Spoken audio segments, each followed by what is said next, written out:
रोज़ के मुश्किल कामों में आज आपकी होगी बहुत ही बड़ी हेल्प। कभी भी खाली पेन को आप फेंकिए मत, इसका बहुत अच्छा सा रीयूज़ बताऊंगी। साथ ही किचन के कुछ ऐसे काम जो कि करना बहुत मुश्किल है, उनके लिए ऐसे ऐसे ट्रिक्स लेकर आ गई हूँ जो कि आपको बेहद पसंद आएंगे और आपके कामों को बेहद आसान करेंगे। तो चलिए सबसे पहले ट्रिक से शुरुआत कर लेते हैं। यहाँ पर सबसे पहले ट्रिक मैं आपको दे रही हूँ सिंदूर से रिलेटेड। तो हम सभी लेडीज़ सिंदूर लगाती हैं, लेकिन कुछ लेडीज़ ऐसी होती हैं जो कि लिक्विड सिंदूर लगाना बिल्कुल पसंद नहीं करती हैं। वो हमेशा ही इस तरीके का जो पाउडर फॉर्म में होता है वही वाला सिंदूर लगाती हैं, क्योंकि उनकी चॉइस होती है, या फिर किसी भी कारण से जब भी हम सिंदूर लगाते हैं अगर सिंदूर बह जाता है, क्योंकि गर्मियाँ आ चुकी हैं, तो आपको लेना है थोड़ा सा वैसलीन और अपने बालों में, मतलब सिंदूर जहाँ आप लगाते हो मांग में, वहाँ पे हल्का सा अप्लाई करना है और फिर आप सिंदूर को लगा लीजिए। तो जब इस तरीके से आप सिंदूर लगाएंगे तो चाहे जितनी गर्मी पड़े, चाहे जितना ज़्यादा जो है पसीना हो, सिंदूर बिल्कुल भी नहीं बहेगा। और दूसरी बात कि सिंदूर बहुत ही सेंटर में लगेगा, मतलब बहुत प्यारा सा लगेगा, बिल्कुल फैलेगा भी नहीं, जो कि देखने में भी काफ़ी ज़्यादा बढ़िया लगेगा और खूबसूरती में भी चार चांद लगा देगा। तो ये छोटा सा जुगाड़ करके आप भी जो है बहुत अच्छे तरीके से ये वाला सिंदूर भी अपनी मांग में लगा सकती हैं, जो कि बिल्कुल नहीं फैलेगा। उम्मीद करती हूँ ये ट्रिक आपको पसंद आई होगी। अब नेक्स्ट ट्रिक जो है वो है इस तरीके से खाली पेन के कैप को लेकर। तो देखिए बच्चे जब लिखते हैं तो पेन खाली हो जाती है, तो उसका कैप ले लीजिए और इस तरीके से कैप आप अपने हिसाब से लीजिए, थोड़ा सा जो बड़ा हो या जितने की आपको ज़रूरत हो उस हिसाब से। और इसका जो एक्स्ट्रा वाला है ना पार्ट, उसे आप कट कर दीजिए जैसे मैंने काटा है। अब इसका यूज़ कहाँ लेने वाली हूँ वो मैं आपको बताती हूँ। तो देखिए इस तरीके से जो ये थोड़ा सा कैप इसका बड़ा है ना, मैंने इसको लिया है। अब यहाँ पे इसका मैं यूज़ करने वाली हूँ कपड़े को प्रेस करने के लिए।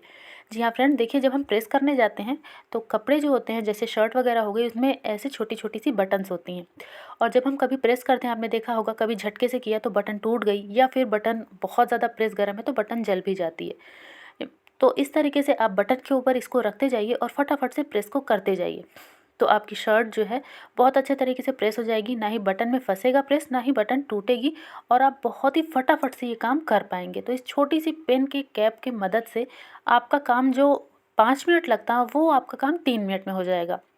बहुत ही छोटा सा ट्रिक है, देखने में आपको छोटा लग रहा होगा लेकिन बहुत ही कमाल का, यूज़ ज़रूर कीजिएगा।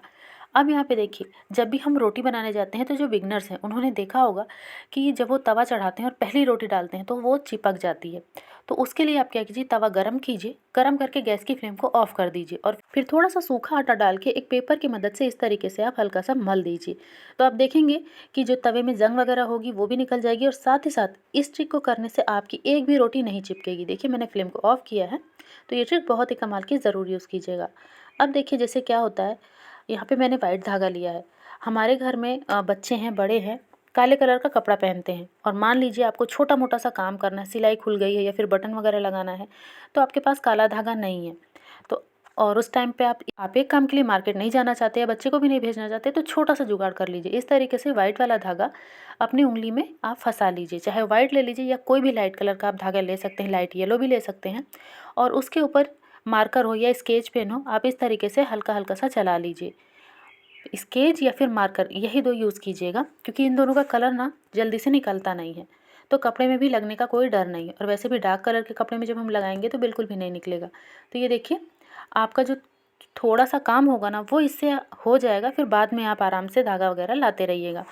तो ये जो ट्रिक है ना, ये इमरजेंसी में बहुत ही काम देगी। उम्मीद करती हूँ ये छोटी सी ट्रिक आपको पसंद आएगी। ये देखिए धागा आपको ऐसे नहीं समझ में आ रहा होगा, मैं आपको इसमें दिखा देती हूँ। तो जब भी आप सुई रखें ना, इस तरीके से धागे में फंसा के रखें तो सुई भी नहीं खोएगी। ये देखिए पहले ये धागा वाइट था और अभी आपको काला दिख रहा है, तो आप जिस भी कपड़े में लगाएंगे ना बिल्कुल भी पता नहीं चलेगा कि आप वाइट धागा लगा रहे हैं, वो बिल्कुल काला काला सा ही दिखेगा। इमरजेंसी में ज़रूर ट्राई कीजिएगा, पसंद आएगी। अब यहाँ पे देखिए मैंने एक थाली ली है और इस पे आज मैं बेलने वाली हूँ रोटी। ना चकला ना बेलन, जिसको भी रोटी बेलने में समस्या होती है वो इस तरीके से रोटी के लिए लोई तैयार कर ले और फिर उसको हल्का सा सूखे आटे में कोट कर ले, ताकि थाली पे बिल्कुल भी चिपके नहीं। और एक थाली के ऊपर इस लोई को रख के दबाना है और दूसरी थाली इसके ऊपर रखना है। लेकिन हाँ याद रखिए थाली जो है प्लेन होनी चाहिए और हैवी होनी चाहिए, डिज़ाइन वाली नहीं होनी चाहिए। इस तरीके से दोनों हाथों से पहले आप दबाइए और फिर एक हाथ से राउंड राउंड घुमाते जाइए, और आप देखेंगे कि रोटी आपकी बहुत ही बढ़िया सी तैयार हो जाएगी। तो आपको देखने से ही समझ आ रहा होगा कि रोटी बन चुकी है, लेकिन इसका जो आटा होता है ना, इसका आटा आपको थोड़ा सा ढीला लगाना पड़ता है। तो ये देखिए अब इस तरीके से, ऐसा नहीं कि रोटी फूलेगी नहीं, ये रोटी फूलेगी भी, क्योंकि आपको लग रहा होगा कि चकला बेलन तो यूज़ ही नहीं किया, लेकिन बहुत बढ़िया फूलती है। और खाने में भी बहुत ही बढ़िया लगती है। ऐसा नहीं कि खाने में अच्छी नहीं लगती। तो एक बार ट्राई कीजिएगा, आप सभी को पसंद भी आएगी और ये वाली ट्रिक ना बिगनर्स के लिए काफ़ी ज़्यादा हेल्पफुल भी होगी। तो आप ये देखिए, मैं आपको दिखा दे रही हूँ बनाकर। वही रोटी है, इसे जो मैंने थाली से बनाया था, और ये फूली भी बहुत ही बढ़िया है। तो ये छोटी छोटी ट्रिक्स को फॉलो करते हुए अगर आप अपना काम करते हैं तो वो बहुत जल्दी भी होता है और आसान भी होता है। तो अब वीडियो पसंद आ रही हो तो लाइक शेयर सब्सक्राइब ज़रूर कर लीजिए। अब यहाँ पे देखिए, ये जो नेक्स्ट ट्रिक है ना, ये काफ़ी ज़्यादा यूज़फुल है उनके लिए जो कि साग काटने में काफ़ी ज़्यादा परेशान होते हैं, या फिर जो बिगनर्स हैं जिन्हें अभी काटना शुरू किया है। तो ये देखिए, सबसे पहले क्या करना है, हमें पालक के पत्तों को साफ़ करके धुल करके ले लेना है। तो यहाँ पर मैंने इस तरीके से सारे पालक के पत्ते, और पालक ही नहीं, आप यहाँ पर कोई भी सब्ज़ी ले सकते हैं, जैसे कि पालक हुआ या फिर सोआ हुआ या बथुआ वगैरह हुआ, जो भी आपको कट करना है। इस तरीके से हम एक बार में इतनी सारी सब्जियां हाथों से तो नहीं कट कर पाएंगे, क्योंकि हाथ में आएगी ही नहीं। और अगर बड़ा परिवार है तो आपको साग काटने में भी काफ़ी टाइम लगता है। तो एक छोटा सा ट्रिक आपको यूज़ करना है। इस तरीके से आपको लेना है चिमटा, और चिमटे में आपको इसे लगा लेना है। तो देखिए, यहाँ पर चिमटे में भी और भी जगह है, और आप और भी साग इस पे लगा के काट सकते हैं। यहाँ पे सारे साग को इस तरीके से आपको लगा लेना है। फिर चाकू की मदद से, चाकू आपको थोड़ी सी बड़ी लेनी है, इसके सब ऊपर जो डंठल वाले पार्ट हैं, सबसे पहले इन्हें काट करके निकाल देना है। देखिए इस तरीके से। और अब आप जितना बारीक, जितना पतला काटना चाहते हैं साग को, क्योंकि बहुत लोग मोटा काटते हैं, बहुत लोग बारीक बारीक सा काटते हैं, तो जितना बारीक आपको काटना है उस हिसाब से आप इसे काट सकते हैं। मैं आपको काट कर के भी दिखा दे रही हूँ, ऐसा नहीं है कि कटता नहीं है, बहुत आसानी से कटता है। और इससे जो हाथ कटने का डर होता है ना, वो भी बिल्कुल ख़त्म हो जाता है। बस आपको जब लगे कि साग यहाँ पर ख़त्म हो रहा है, तो आप चिमटे को उठा करके साग को आगे कर लीजिए। और पतला पतला आप देख पा रहे हैं, चाकू से भी इतना बढ़िया नहीं कटेगा, और ना ही जो है इतना परफेक्ट कटेगा।